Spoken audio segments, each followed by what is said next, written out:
Hey everyone, welcome back to the Movie Buddy. I'm your host Josh Blumenkrantz, and today I'm reviewing Toy Story 5. Directed by Andrew Stanton, the story follows our favorite toys once again on another adventure, but this time it's toys versus tech. That's right, the villain, LilyPad, a tablet that wants Bonnie to make friends, but the wrong kind of friends because it's friends who love technology, and the toys just want her to make a real friend that she can bond with and just play with the toys like all the time. But yeah, it's a crazy story, very similar to other things they've done in the past, but I'm gonna get into it. Let's go. So let me first start off by saying that I think the Toy Story franchise is like one of the best animated franchises of all time. Toy Story, the first one came out, I was 5, it was 1995, and that movie just blew my breath away. It took my breath away. It was amazing. Like Buzz, Woody, the whole gang, Andy, like the adventure that they faced, the flying, falling with style, all of it. I was eating it up. I loved it. And then we got Toy Story 2 years later, also very good. Al's Toy Barn. You got the introduction of like Jessie and Bullseye. You know, the villains like, Prospect Pete and Al, of course. And, it was a fun story. Like, it really took it to another level because it's like they're far away from Andy and a lot of stuff goes down with the airport. It's nuts all around, but I really enjoyed it. It was fun. And then you get to years later again, Toy Story 3, and Andy's grown up. He's kind of like saying goodbye to the toys. Daycare is like the bad place to be. Lotso the bear is the villain. It gets emotional because, we all are feeling like this is the last Toy Story, right? And, like they almost die in the trash compactor. And, oh man, it's just emotions all around. And when they say goodbye to Andy, it's just, emotions. You really think that this franchise is over, right? No, they decided to keep going to Toy Story 4. But the interesting part of it is that with Toy Story 4, it felt like a goodbye to Woody. We all love Woody. He's been there from the beginning. He was like Andy's favorite toy. He was like the leader of the toys. He just wanted to make sure that everybody was safe and happy. And it was kind of weird though, because like Andy passed on Woody to Bonnie, but then Bonnie doesn't really notice that he's gone. He becomes the lost toy. But for that character, it's kind of fitting because he doesn't want to leave Bo Peep behind and he wants to help out other toys. So in a sense, I get that, but still, it just felt a little off. And like, I rewatched that movie before I saw Toy Story 5, and while it has its moments, especially the ending is very good, it just felt off with the animation and with just the overall connecting story tissues. Especially that ending is kind of undone now because of Toy Story 5, because Woody comes back. But yeah, here we go with Toy Story 5. So I think this movie is so much better than Toy Story 4, okay? It feels like the old movies again, like from 1 to 3. I felt the emotion, the character connections were there, and what's really unique about this one are a few things. One, the toys versus tech.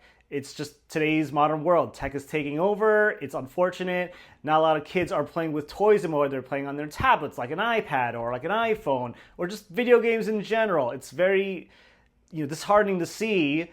But, it's a good lesson that, like, kids need to make valid friendships, which leads into the human storyline. Bonnie, she's 8, like, right now, and she just wants to make a real friend, someone who accepts her for who she is, and I love that. We've never had a Toy Story movie that's focused this much on the human characters, so that is really refreshing to see. And then on top of that, we focus on Jessie, who's always been like a good side character, like a romantic interest for Buzz, but also like a good partner for like Woody to like go on adventures with. She's got Bullseye there too, and it's just a unique because like it kind of connects to Toy Story 2 because she was like abandoned by Emily, and she's just always had that feeling lingering, like she accepted Andy as a new owner, and now Bonnie, who she's grown to really love and respect. But now she wants to help Bonnie make a friend, and it's just so cool to see her step into the spotlight. It's a women-led film, and I just love that for that character. We also get some really cool new characters. Like I said, LilyPad, she's the villain of this film. She's the tablet.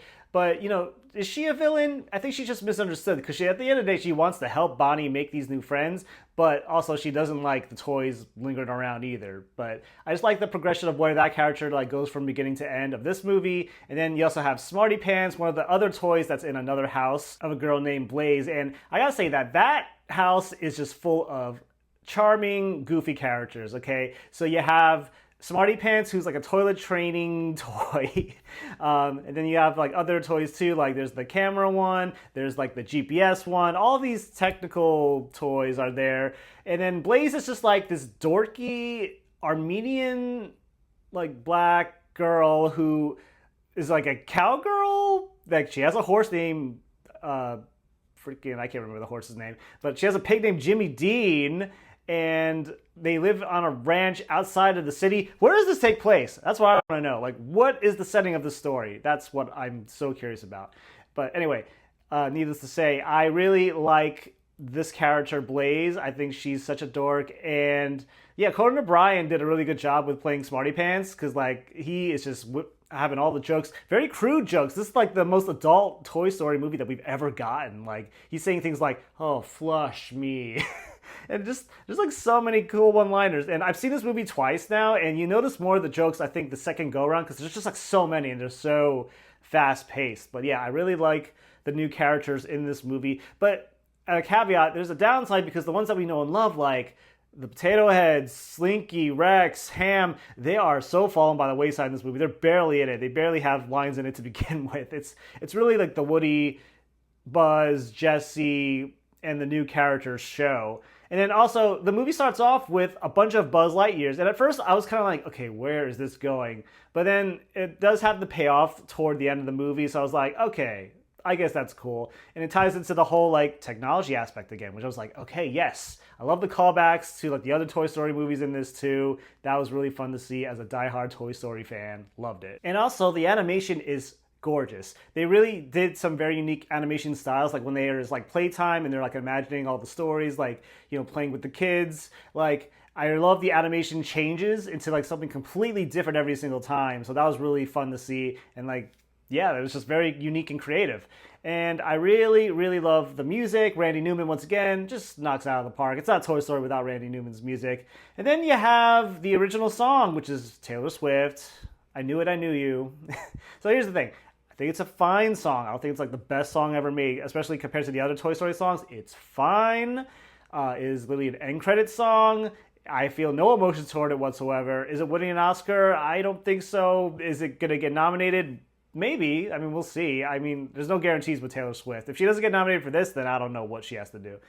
But yeah, it's a fine song.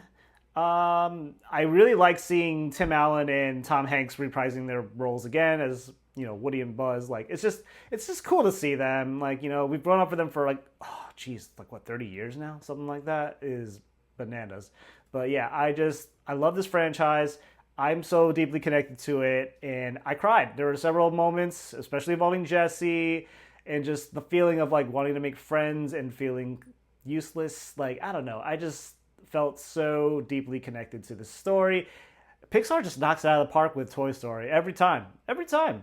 And people are going to be like, oh, was this necessary? Was like Woody necessary in the story? Yes, Woody's necessary. It's not Toy Story without Woody, okay? I know he left and said goodbye in Toy Story 4, and that's why I was like a 9 on that one, but now I have to be an 8 because it just undid that ending, which was like so perfect for that character.